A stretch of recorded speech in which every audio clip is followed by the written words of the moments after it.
Welcome to Kenton's videos. Enjoy the video. In this video, I will explain how to make delicious cookies using an oven toaster. First, gather all your ingredients and necessary equipment.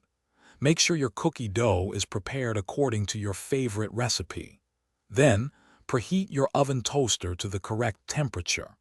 Remember to bake in small batches for the best results and even cooking. Before baking, ensure your cookie dough is properly chilled. This helps maintain its shape. Line your oven toaster tray with parchment paper to prevent sticking and for easy cleanup.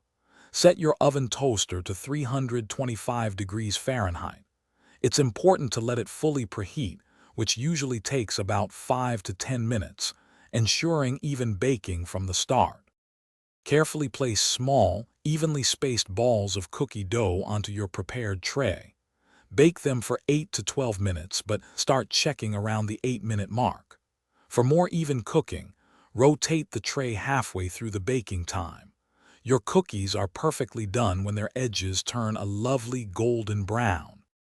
Once baked, let your cookies cool on the tray for about 2 minutes. This helps them firm up. Then, carefully transfer them to a wire rack to cool completely. For optimal freshness, store your cooled cookies in an airtight container at room temperature. Now, you can enjoy your delicious, homemade oven toaster cookies. Thanks for watching. Consider subscribing if we helped you.